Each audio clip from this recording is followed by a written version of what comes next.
Quaid-e-Azam Muhammad Ali Jinnah is one of those great men who shaped the course of history. With his selfless service and untiring efforts, he was able to get a homeland for the Muslims in subcontinent of India. The might of the British and the cleverness of the Hindus could not discourage him. He worked ceaselessly for the Muslims and achieved success.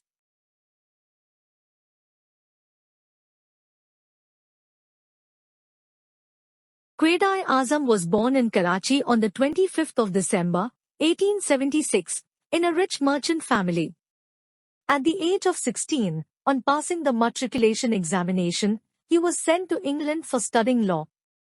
He returned after 4 years as a barrister and started his practice at Karachi. Later, he shifted to Bombay and soon became one of the leading lawyers.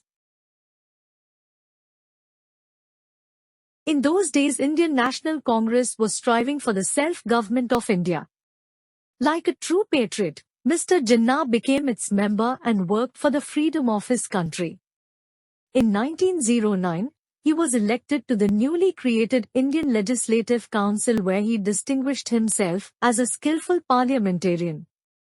In the meantime, All India Muslim League had been formed in 1906 to safeguard the rights of the Muslims. Jinnah devoted himself also to the cause of the Muslim League.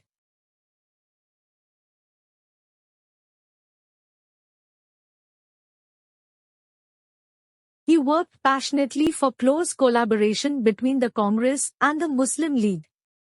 It was mainly due to his efforts that in 1916, the Lucknow Pact was signed by both the parties. This pact recognized Muslims' claim for separate electorate and allowed them a fixed proportion of seats in the legislature. But extremists were capturing power in the Congress and it was becoming entirely a Hindu body. Jinnah had come to realize this, and he resigned from the Congress when, in 1919, it refused to accept the British government reforms giving limited self-government to India.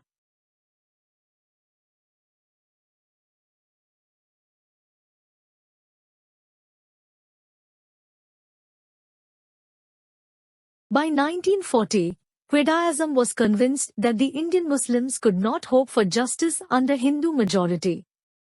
Therefore, in March 1940, the Muslim League, under his presidentship, passed a resolution which demanded the division of India.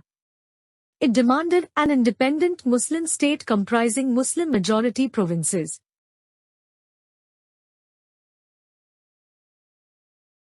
Quaid-e-Azam became the first Governor-General of Pakistan when it was established on the 14th of August, 1947.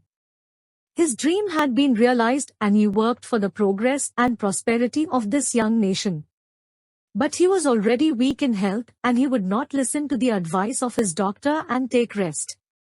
He breathed his last on the 11th of September, 1948.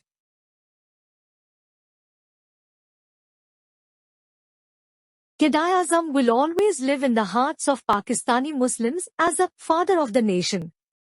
His words, faith, unity and discipline will inspire the people to the great task of nation building.